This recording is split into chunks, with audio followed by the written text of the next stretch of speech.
Hey everyone, Carlos Tobon with another ball review video with Jeff Piroozshad. Hey everybody, how you doing? Today we're reviewing the Supernova, the latest release from Storm. But before we start, we wanted to name the winner of the caption the picture contest that I did on social media. Here's the picture. And I thought it was pretty funny. Some of the comments were amazing. We just wanted to get the funniest caption to this picture. And the winner is? The winner is Giovanni Mejia.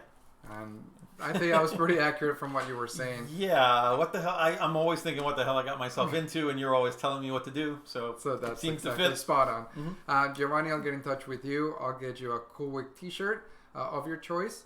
And thanks everybody for interacting and posting some funny caption to that picture. Hope that you guys enjoy it, and please share and subscribe to both of our channels so that we can continue to do this. Your channel is Carlos Tobon Bowling, and my channel is Swish 710 Bowling. You can search for either of those on YouTube, and you will find them. So let's just get started with the video. And I believe I started this one because you were so nice to remind me how I, quote, lost the last time, even though you were a little bit lucky. So the loser starts. We just give him the courtesy and the honor. The winner gets to go second. How about we say that? I don't know. Anyway, here we go. So I'm starting it off, and so here's my first shot with the Supernova, and it's a strike. Now you'll notice, so the layout on this ball you see in the upper right hand corner, the pin's actually in the middle finger. Correct. That's why I wrote it in, because usually you can see the pin on the ball. But the surface isn't the same as the box surface. The ball we're using is not as dull as that. Correct. I actually decided to put 3,000 on the spinner even before I got to throw it, because I knew that out of the box I was not going to use it very often. No polish though, right? No polish, just 3,000 with water. And I think we're both grateful that I did that. Yeah. The lanes were hooking a bit, even though it was a fresh house shot. They were hooking a bit. I was actually joking that it's a good thing that you did put 3,000 on it, because if you didn't, we probably would not have been able to shoot this video. I agree. The lanes were hooking a bit. Yes. So we both struck on the first shot, so the score is still tied. It's 0-0. This is a race to 4 strikes. Whoever gets 4 strikes first wins, but if we both strike on the same frame, then neither of us get a point. And you can see the score right above our head here. I have a Nova, the original Nova, and you have an original Nova. Yep. And the one thing I've always commented about the Nova is it gets through the heads pretty well, but it always seems to roll very forward on the back end. So I just expected, before I threw this ball, and this is obviously your ball, not mine, I expected the ball to roll very forward. This one also, just earlier. But like on this shot, it got to the spot and it jumped a bit left, and I left a fast 8. This ball does not roll as forward as the Nova does, and the original Nova, and that surprised me a bit. Okay, so a couple of things that I wanted to share with the viewers is the reason why I put the pin in the middle finger. I think it's very important. For me, I am a little lower speed, like we've always talked about it, and if I drill an asymmetrical ball with the characteristics and the cover stock that this one has, it tends to really roll early and stand up too quick, flare too much, and I definitely don't want something like that on a ball like this. I wanted to put the pin on the middle finger because I wanted to get a little bit more transition, a little bit more length. And then if I would have put it over the middle finger, I think it would have been too straight in the back. But if I put it under the middle finger, I think that we've both seen asymmetrical balls, for me, sometimes they get a little too slow. So I decided that going in the middle finger will give me that flare and continuation mix that I was looking for. And I think that plus the 3,000 finish is exactly what I was looking for. And you're right, this ball, it impressed me. And even in the first couple of shots, it got off the spot really, really good. With plenty of shape, more so than I expected. I actually used to have a code black, not a dark code, a code black, drilled the same way with the pin in the middle finger, and I did that for the same sort of reason. If I put the pin above where the middle finger is, which for me is about 5 and a little more than 5 1/4, so 5 3/8 or so, it straightens out a bit too much in the back end. As you can see, the lanes are hooking. I'm not really anticipating how much they're hooking. I didn't take really any practice. I think I took one practice shot with this ball, saw the lanes were hooking, and just moved left, and I think you did the same thing. We both warmed up with a different ball just to keep it fair. I'm now starting to realize that I'm going to have to move left a Yep. lot. Yep. I actually was surprised on how much the ball was hooking for you. I actually thought that you using a bigger ball with your speed, it was going to be a little harder for me to find the right shape. So I am up 1-0. And it looks like you don't have much of a look. You're just going to have to find your spot. I had nothing right now. I didn't know where to throw the ball at all. And, I thought that I had a pretty good amount of room down lane. But then right after I strike, then I go right through the face. So I started to feel how much hook there was down lane. And I started doing the same. I started looking for more oil in the front part of the lane and trying to project it more down lane. But I'm still getting surprised by how much motion I'm getting down lane from this type of ball. It's probably the biggest ball that we make right now. A pretty strong cover stock. And the core, just like you said in the Nova, it tends to be very mid-laney and very forward, but not on this one. This one is actually shaping plenty. Yeah, so you can see I moved a little more left, hoping to get it there. And now it got there, but I 10-pinned, so now I've got to kind of tweak the angles a little bit to get it there. Right. But at least I have enough head oil on the ball, and it's pushing down the lane enough. But yeah, again, I did not think that I would be able to hook the ball this much and cover this many boards with a ball this strong. I think the pin in the middle finger helped that a bit because it cut the early flares down. So it wasn't really grabbing as much in the first, 25, 30 feet of the lane. And then it's just a matter of, figuring out if I can get it to make the right shape on the back end. Right. But so far I've got nothing, and then a flat 10, or maybe not flat, but you seem to have a little better, right. But then you flat 10 also. Yours was a little weaker, though, than mine. Yours seemed to just quite not get there, where mine was there, but kind of was at the wrong angle, I think. What it started doing was I knew that I had to move left and create more angle, but at the same time, it seemed when I went through the phase that if I hit it with my natural release, the ball was still going to jerk too hard off the spot. So I think that I kind of moved in and floated a little bit. I tried not to hit it as hard, and that was just too much of an over move. The ball it was too soft off the spot. So I'm now trying to get the ball to get that 10-pin out. Looks like I got it right and got around it a little more. Right. And so now I've got what I think is a good look. I don't really know, but that ball seemed to be fine. So how many boards did you move since the beginning of the game? From when we started? Oh, geez, at least 5. And it's only been about 5 shots, 4 or 5 yeah, shots. But you're already moving 5. But it's not that the lanes broke down that much. No. It's because that's where the shot started. I just needed to be left. And point being, you already moved 5. The ball's still shaping plenty. That's why we're both surprised on how much shape down lane we're getting from this ball on a typical house shot. In a house that normally has a lot of early friction, and the asymmetrical balls tend to just kind of strain out too much in the back. This was another 3-in-1 move for me from my 10-pin, and I made sure I hit it a little bit more, and I actually tripped the 4. So I was a little confused. Do I keep jumping more left? But in the back of my mind, it's too big of a ball for me to continue to do that. And I think it kind of played against me in the next few shots because I just try to stay soft and back out of it a little bit. But, for now, I did what I had to do to not, let you tie the game. See, for me, I'm worried about using a ball this big playing that far left because with my rev rate, I'm thinking sometimes the ball is just going to run out of energy and die a bit. But the ball seems to be hitting in a good place. I started to get a little momentum here. Got the ball to hit, not just hit the pocket, but like from that one, you can see it hit with a little bit of power too. Right. So that made me a lot more comfortable, I think, on the lanes right now. Because usually the only time I'm playing that deep with balls that strong are like on a shark pattern or a scorpion or 42 feet, 44 feet, 45. Those are the only times I'm really playing that deep with a ball that strong. I play that deep, but I'll do it with weaker balls when they're hooking. This forced me a little out of my comfort zone, but it seemed to work. Right. Took the 7-9 out from that one. Yeah. I missed a little right. Yeah, you lost your balance a little bit. And it fed to the right, but still, normally for me, that would spell burning up and straining it out, and the ball continued through. That's a 2-8-10 or a washout or something. Right, or a really flat 10. Or a really flat 10. Yeah, but it didn't. It actually drove through, so we're still 1-0 up.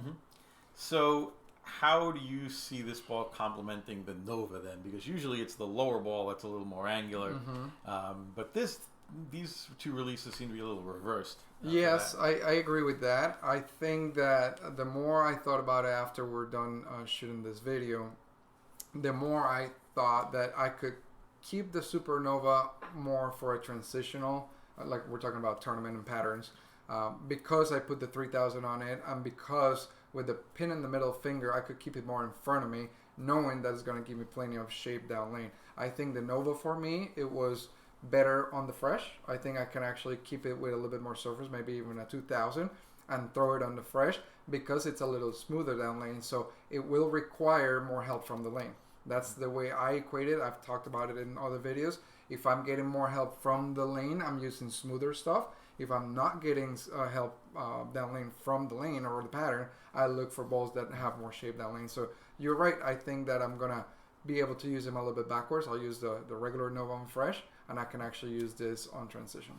And I juiced mine a bit to the right. I got a little overconfident in 2-8-10. Then I thought, oh, you got a good shot to take the lead here. And I actually got on it. I actually hit it really good, and I overhit it maybe. I thought that shot was pretty good off your hand, and it just hit the spot and just dead left turn. Dead left turn. And so I'm thinking, okay, well, all right, maybe it's not so easy right now. And I have a good shot if I can just keep making the good shots I was making before. Maybe I've got a chance here to tie this up and take the lead. Maybe I think that I saw an opportunity. I wanted to go up to 0, and I threw the best shot I could, but I think I just overhit it. Yeah, so let's see if I can take advantage of that. It looks like I threw a good shot, better than the last one. Just a little slower. I didn't overjuice it. I got it to the spot, and I was able to saw the 5 out. Right. I think it's very important for the viewers to see what our moves have been. This is, like you said, a fresh house shot pattern, and we've already had to transition quite a bit, but it's all about matching the line with how much angle you're creating off the spot, right? And so don't be afraid when you're throwing bigger stuff to move more into the oil, but still be confident and try to look for the right shape down lane. That's the most important for that one was a little better for you. It looked like you moved your break point in a little bit to get it more towards the oil, so it wasn't going to overhook as much off of the dry. I just wanted to keep up with you, like I always do. Like you always do. That's right. Remember that. I'll remember it until I have to tell you what to do. Yeah.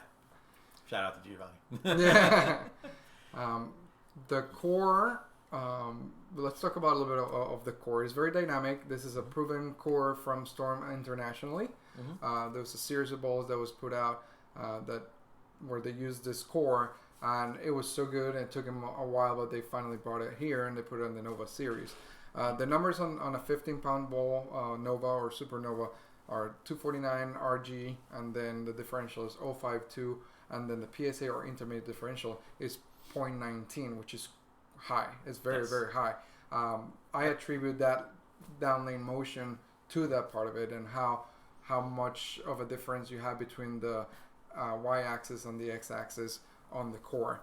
Can you explain in English in normal terms to the viewers how you interpret those numbers? So for me, the 252, as you aren't able to strike there, that's actually in the RG. I'm sorry, it's 249052. 249 is right around the RG that I like because I have a higher ball speed. RG is basically a measure of how early or late, not that the ball is going to hook, but how easily the core wants to rev up. The lower the RG number, the more easy it is for the core to get spinning. And most bowling balls are somewhere between 246 or 247, and the higher end stuff maybe 253, 254. You get some of the longer stuff goes up to about 257. I think the highest limit is 260. Yes. 2.60. So 249 is relatively low, which means this ball is going to get revving pretty early. The differential is .052. I struck on that ball. Yes. So now I was trying to keep score in my head. .052 means the ball's going to flare a bit. Differential is basically, just in layman's terms, it's just going to let you know how much the ball is going to flare. It's the difference in technical terms. It's the difference in the RGs between one axis of the ball and the other axis of the ball. But I don't want to get into any of the sciencey stuff in this video. But basically, to keep it 1-0. Yes. But just for a bowler at home, they want to know what these numbers mean. The higher the differential number, the more the ball is going to flare. The more the ball flares, the more it's probably going to hook, or the more dynamic it's going to be when it does to hook. Okay. So at a .052 differential, it's also a reasonably high. It's not super high, but it's anything over .050 means the ball is probably going to flare a bit. Mm-hmm. What about the intermediate differential? Do you even look at those numbers? Because I know I do.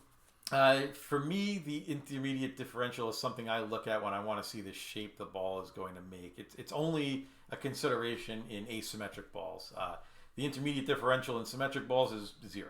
It's the same for all of them. So for asymmetric balls, it's basically saying when the ball hooks, how violent is that move going to be, and how quickly is it going to just straighten out and go forward. So it's going to make more of a hockey stick motion. Yeah. The higher the intermediate differential number, the more sharp hockey sticky reaction it's going to be. Correct. More angular. Mm-hmm. Mm-hmm. Okay.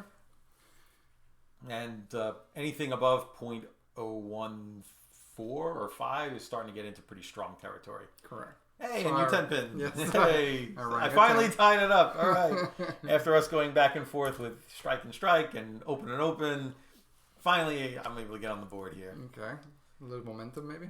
Yeah. If you guys at home haven't noticed, this is going to be a pretty long video because we just went at it. The two of us on the lanes here, and we just kept striking, and then we kept opening, and there were a lot of ties in this. This video gave us, we were thinking maybe we should do these only the 3 strikes instead of 4, because this one was kind of long. So maybe in the future, I don't know yet. The good thing is that we're both getting plenty of reaction. I think that we're liking what we're seeing. We're just bowling, right? We're just trying to make the proper adjustments as we go to continue to strike and to continue to try to beat each other up. Mm-hmm. Now I've moved in a bit more. I'm crossing just left of the middle arrow, it looks like. But I'm getting a pretty good reaction. I'm getting pretty comfortable now as what the ball's doing. Yeah, I think I have a pretty good line too. But I think at this point is when I realize that maybe your speed, your not natural speed, is going to help you, because you are getting plenty of reaction down lane. So you are getting a lot looser, a lot more comfortable.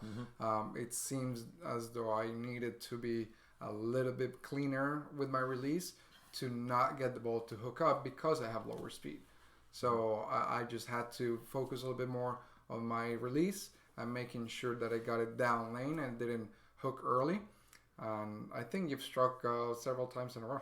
Yeah, and again on that one, so now I'm taking a 2-1 lead here. Right, and again, that looked really good off my hand, but that's what I was talking about. The feel that I had was that if I wasn't completely clean at the bottom, the ball was going to stand up, and as you can see, that hooked quite a bit in a short amount of time. It got to the spot almost identical as the previous one where I struck.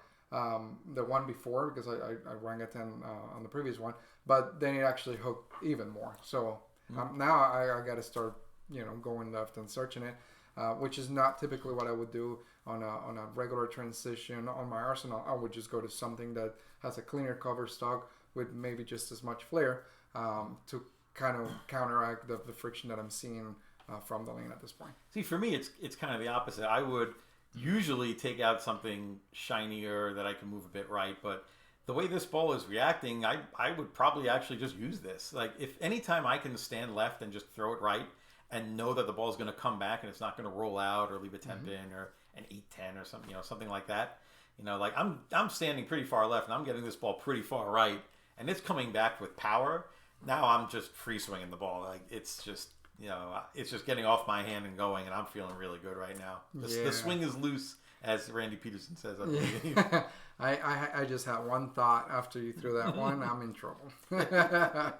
I really did. I thought that it definitely suits your skill set. I think that you were just super comfortable. it almost looked like you have more RPMs on it because it was coming so clean off your hand. The funny thing is, if you would have left the box surface on this, I think you would have had more of an advantage because you could have tightened your lineup and played more in the oil, and then I would have had nowhere I would have been able to go with it. That was a pretty good shot. It was. I felt very confident throughout this whole video. I think that I threw the ball as good as I have in a while. I was ecstatic with the type of shape and reaction that I saw from this ball. I think it's going to be a very good seller. I think that the shelf appeal with these colors, I think people like it. It smells amazing as well. So I think you guys are going to start seeing a lot of these on the lanes for sure. What's the smell of this ball? The smell of this ball. The scent. Fruit pop. Fruit pop. Fruit pop. Oh my god. I think they're starting to run out of names. I don't know. They've been making balls with scents since the El Nino Gold in 2000, I believe it was. Oh, where's the 7-pin there? What knocked it down? 7-pin. Come on. That sure stood up. Yeah, I don't know about the names, but the scents are amazing. They're really, really good. We still get people in the shops, when I used to work in the shop, coming in and they don't know that, there's fragrance and some of this stuff. Out of all the balls that Storms released that had scents, what's your favorite scent out of all they ever made? I think it's a little bit biased because that was one of my favorite balls at the time. Chocolate was my favorite, and that was from the X Factor. Mm-hmm. Mine was the Trauma ER, which was black raspberry. Yes, that was very good. I had 2 of them, and even after I stopped using them, I just left them in my trunk because it made my car smell really good. I love that ball. Yeah, you should have 7-pin so I could have tied it. Nope. Now who's getting lucky? Yeah, you were complaining on the X3 video that I was getting lucky because I threw it everywhere. You got lucky because you almost threw it in the gutter and struck. I got lucky because I hit the pocket and 7-pin. Yeah, you should have. And didn't 7-pin. Oh, yeah, as much as you complain that your carry is not very good, I can't tell by looking at these videos. My carry's not very good. But the 7-pin. I believe, I want to say it was on this actual pair of lanes in League at Sawgrass a few years ago with the code black that was drilled just like this. I know exactly what you're going to say. In one game, so let me tell this story while we bowl here. And do I strike again? Of course I strike again, right? Of course I strike again. Tell the story. I don't want to look at that again. In one game, I think it was the 4th, 6th, and 8th frames on the right lane, I went stone 8, stone 8, stone 8. And on lane 7, in the same game, I want to say it was like the 5th frame and the 9th frame, I left 9 pins. So I have 3 stone 8s and 2 9-pins on this pair with the ball drilled that same exact way. So is this payback? Yeah, it must be. I'm on the short end of it. Sawgrass owes me. They owe me. Gee. Yeah, I was pretty distraught. You can see my reaction. That was not a good I shot. Can't believe you just carried those 2 shots. That's all. It just, should have focused better. 3-1. 3-1. 3-1. Okay, can we put a star next to it? Nope. Nope. This isn't Barry Bonds' home run record. No star. No stars. By the way, congratulations, Aaron Judge, 62 home runs. Good job. 62. Major League Baseball all-time home run leader. Yeah. Bonds, McGuire, Sosa, they don't count. We don't talk about them. Okay, so let's talk a little bit about when you get this deep into the lane with a ball like this. What are you looking for that will allow you to stay with it, or that you can start seeing that maybe it's time to change? What I want to see is the best thing that can happen in practice is if I leave a 4-pin, because that means the ball has some angle on it in the back end. That ball I just kind of juiced a bit, but I was starting to get a little worried, I think, that maybe I can't use this ball from that deep. I don't know. So I want to see the ball have angle if I'm playing that deep. If it doesn't, then it's just going to 10-pin or it's going to 2-8-10 or do what that did, even though that one I kind of threw 100 miles an hour. But if it doesn't have angle, then I'm using the wrong ball, or I've got to do something different on the lane or a different hand position. You mean down lane? If the ball doesn't finish and continue, then you're looking to change. I want to see a 4-pin. I thought that was pretty good. I thought that was pretty good too. I thought that was pretty good. But I guess it just didn't hit the dry enough, and it just didn't have enough angle. The pins thought it was you, and I got host. Nope. Yep. Nope. So not very happy with the results. That was a good break. I'm not gonna lie. Like, you could have come back to 3-2 there. Absolutely. I now still have a really good lead, and I'm still feeling comfortable. Yep. You go lucky 7, trip the What? 4 Lucky forward, 7? and I go Jesus. pocket 7 10. Oh my god, lucky 7. It's okay. It's all right. I earned the win on the X3. You haven't earned this one. You got lucky. Perfect. So that one I just got way too far right. Yep. Way too far right. Was that was maybe not a good shot. because you weren't committed? You weren't sure if you were too deep with it or not? Nope, I just threw an awful shot. Okay. I'm just bad. Huh? Nope, I just threw a bad. At least you're honest with the bad shots, not with the lucky breaks. Yeah, that's lucky break. Not leaving a stone 7 is not a lucky break. What about the trip to 4 forward? I always trip the 4 forward like that. So see, you're not used to that because your ball has no power. Mine is just flush. When I strike is boring, like you described it in the past. You would like string pins a lot more than I would because my pins would die. Back in the day, we were shooting a video for one of the balls when I drilled it, and Jeff was nice enough to come and record the video for me. And after, several strikes that were described by Jeff as boring, he's like, okay, we're going to make this a good video. And he tried 5 or 6 different moves for me to do with my stance to try to get me to send a messenger. And it never happened. No. You're like, okay, one left, flush. Nope. A little bit back, flush. A little bit right, flush. It's like, it's not going to happen. Yep. So maybe you should have tried to leave a messenger on this. You could go flush. Yes. So it's still 3-1. Still 3-1. Still fighting. You are fighting, mostly because I'm just starting to throw a couple bad shots. Mm-hmm. I don't think it was really hurting my confidence any. I just thought, okay, just go throw a good shot. I got it right, but I threw it slow, and I was happy with that ball. That was lucky. I got it too far right that it was the same as I would have 2-8-10 or 2-pin like I just did before. But I didn't throw it as hard. And hey, what do you know? If you don't throw the ball hard, it hooks. Yeah. That's it. That's a today I learned. And you also learned that you got lucky in this video. Nope. Many times. Nope. You just admitted to 1, but it's really like 4. Oh, And in reality, I should be up 1-0. 1-0. Oh my God. It's gonna be a 45-hour long video if you're up 1-0. In all honesty, I didn't capitalize very well early on when I had the 1-0 lead, and every time you miss it, I seem to miss as well. That ball should get back though. Yep. Yeah, it did. I did. I like how it's transitioning though. Let's go back to what we see in the middle part of the lane. I think I nailed it with putting the pin in the middle finger once again, and it matches up really, really well with the surface that the finish that I put on the surface. I think that it's giving the ball plenty of time to continue. I think that a lot of people, the biggest mistake when drilling too big of a ball is they want to drill it too strong as well. I think that's a double whammy because the ball wants to see it too early, meaning it wants to get into the hook face too early, and it over flares and it has no energy at the pocket. Like if you're the type of bowler that throws the ball very hard, then maybe, and you bowl on a lot of oil, and that ball that checked. I thought I threw that good, and that hooked about 4 feet early. That's the same hook spot that I hit about half hour ago. Yeah, I guess was going around that hook spot a bit. That shot worried me a bit because now I'm thinking, oh damn, I threw that ball good. And now I've got enough left, a lot. So that was starting to concern me. As you were saying, if you're the type of bowler, so if you're the type of bowler, if you throw it pretty hard and you bowl on a bunch of oil, then maybe you want to drill this ball stronger. I don't think for either of us drilling it stronger, especially on this, would have been a good idea. It probably would not have looked very good. I think you did pretty good on the pattern, on the layout. I don't know how that ball came back. I couldn't get lucky once. You're lucky that ball stayed on the lane. You're lucky you got up in. Much less 9. Yeah. I think that something to consider is if you don't have the chance to go around and test in different houses or different patterns, and you really are not sure what's a high volume pattern and what's not, I think that it's better with these type of balls to not drill them.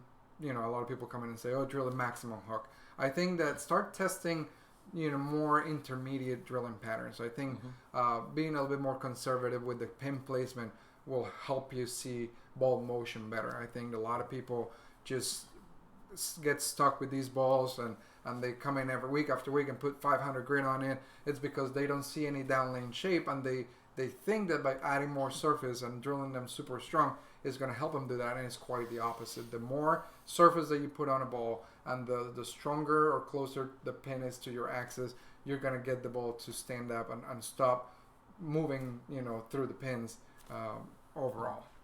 So that shot, you see, I moved in, I think at the arrows, maybe 2 or 3 boards. I had a lot bigger launch angle, and I just 7-10'd because I didn't quite get it out far enough, threw it a little hard. But I sent that messenger cross into the 10, so I know there's some power there that's potential. Right. I just have to kind of line it up a little better, but your ball just... I threw it terrible. Yeah. I think if you notice, my axis tilt went up in this shot, and the ball was a lot softer off the spot. That was just on me. You said the other day that you just changed your thumb pitch, yes. Right? So you're still getting used to that a little bit? Yes, I was actually testing a brand new thumb, and we talked about with Jeff a little bit. I normally have to bevel quite a bit my thumb and the top, but I was experiencing a little bit of... I'm not going to say discomfort, but insecurity at my release. I was still feeling like I had to grab onto the ball more than I wanted to. Normally, at the top of the swing, my wrist just breaks, and you can see how I start coming down with the ball, my hand in a cup position, and I'm really trying to clean that up. And so what I did was I didn't bevel it as much. It was a lot sharper, and what it did for me, it forced me to focus on clearing the thumb properly and being just really soft with that part of my hand at the release. And I think that was very, very happy, and I think you made a comment as well on how well we both thought that I threw the ball on this video. See, my shot, last one, I moved a bunch to the right, and that's the shot I cheated on, I think. I made a good adjustment. You went with the counter adjustment. I moved 10 boards right, but I only moved my target maybe like a board to try to really narrow the line out. And as a result of that, I was just able to stay in front of the lane. I started to get concerned. After that 7-10, I started thinking, well, maybe I can't throw the ball from that deep, because if that's the best, that was a great shot, that 7-10. And if I wasn't able to get enough around the corner, it kind of made me scared that I would have to move even more left, and I just didn't want to. Right. So I thought, you know what, let me try one, just kind of squaring it up more and just playing more in front of the pocket, and it worked. And all I needed was for it to work one time, and it did.